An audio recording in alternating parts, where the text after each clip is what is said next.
avec mon prochain invité. Je suis vraiment très contente de vous avoir sur le plateau, Luc Cousineau.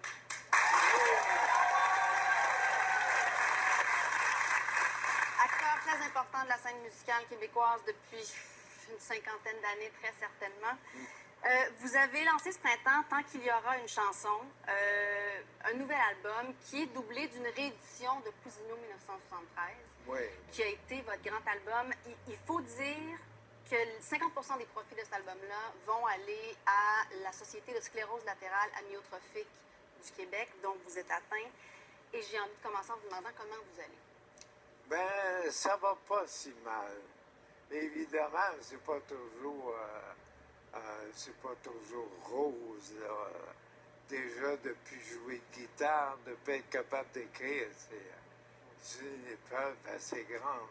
Mais je pise dans mon intellect, dans mon âme, des façons de vivre cela. Rappelez-nous, on a beaucoup entendu parler du Ice Bucket Challenge. Hein? C'est comme ça qu'on a appris un peu ce qu'était la SLA. Mais rappelez-nous qu'est-ce que c'est. La SLA, c'est une maladie dégénérative où les muscles meurent petit à petit parce que les neurones moteurs meurent qui régissent les muscles.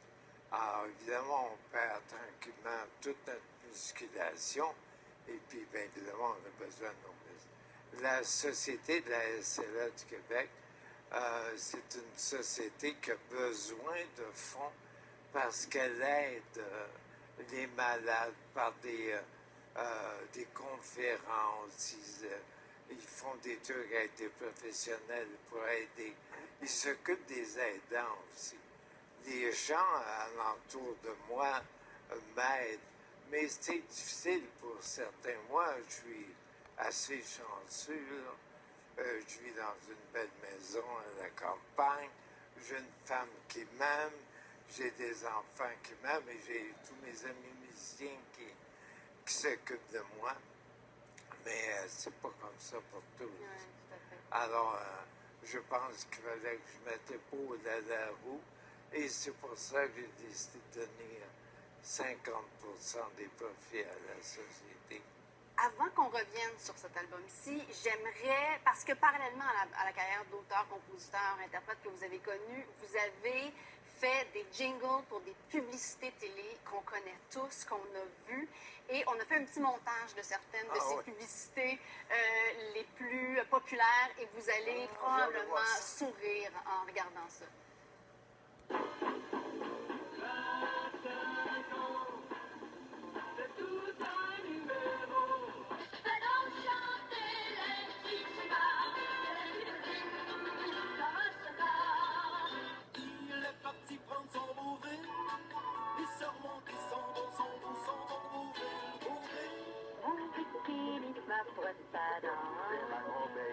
Ma brosse 14 soleils, c'est suffisant.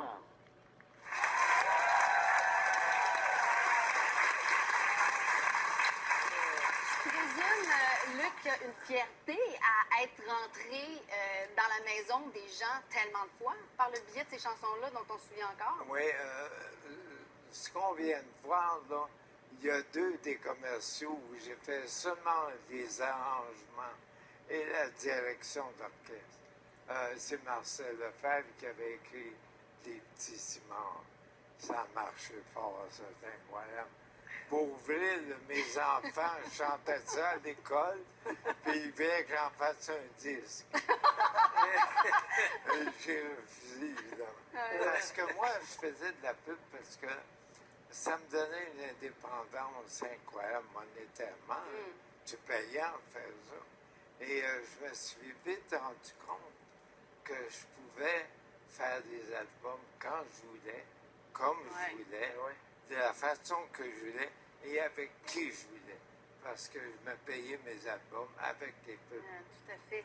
Cousineau 1900... Oui, je veux dire, il y a plein de gens qui font ça, même dans d'autres domaines, comme même Gilles Carle faisait ça. Il faisait beaucoup de Absolument. Il y a plein de réalisateurs de films qui subventionnaient leurs films. Et en même temps, tu sais, c'était un genre d'école incroyable.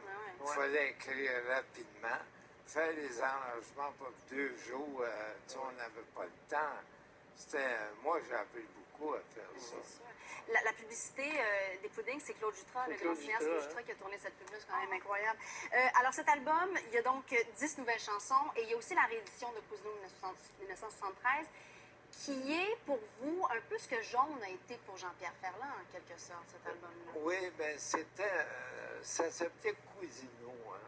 Alors, j'avais un band, c'était vraiment l'esprit du band. Les gens ils comprennent ça. Et on était dans des années magnifiques, là, où le Peace and Love, des cheveux aux épaules, le chapeau de cuir, les pantalons en pattes d'éléphant, puis go, hein, c'était... Alors moi, je faisais des chansons qui pouvaient durer 6 minutes, 5 minutes. Je m'en foutais, il n'y avait pas d'importance. Et ces grandes années-là, c'était merveilleux. Et j'ai voulu...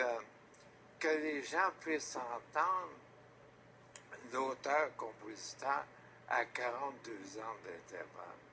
C'est autre chose qu'on faisait à l'époque que ce que je fais maintenant. Alors, je me suis dit, ça va être le fun. On va mettre cet album-là qui est important. C'était avant Beau Dommage, avant Harmonium, avant Octobre, avant, tu sais. Mais j'ai des belles réactions du fait d'avoir mis cet album. C'est ça, c'est le fait de pouvoir les comparer ou en tout cas du moins de comprendre la distance entre les deux. C'est ça, c'est ça. Exactement. Et c'est pendant que vous étiez en train de faire Tant qu'il y aura une chanson que vous avez été diagnostiqué Oui. de la SLA. Oui, parce que j'avais pas pu venir avec un album de 10 chansons inédites à manger comme j'ai mangé là. J'avais fait ça avant que la maladie soit déclarée. Et quand j'ai fini l'album en studio, j'avais encore envie d'écrire. Alors, j'ai attaqué un autre album. Ce qu'on fait jamais d'habitude, on part en promotion sur notre album et tout. J'ai mis de côté, j'ai écrit un autre album que j'ai sorti en 2014, qui s'appelle Le Gala. Oui, ce gars-là. Et on fait rien pour rien, hein, parce que 2 ans après avoir été diagnostiqué, je me permets d'arriver avec un album de chansons inédites. Et puis, ça, c'est assez spécial. Pourquoi j'ai mis de côté, c'est dur de comprendre. Des fois, il y a des mondes parallèles qui C'est nous une prémonition. Oui, c'est ça. Et je pense que des chansons sur l'album font du bien à l'âme.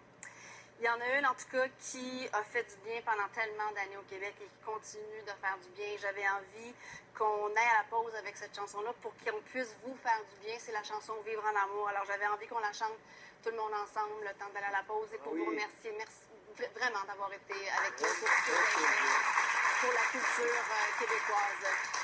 Alors, est-ce que je vous laisse les chanteurs à partir? Ben oui, on peut bien. Vivre en amour tous les jours, s'aimer tout le temps, du moment que l'on sait que la vie se vit sur la terre sans frontières, universellement.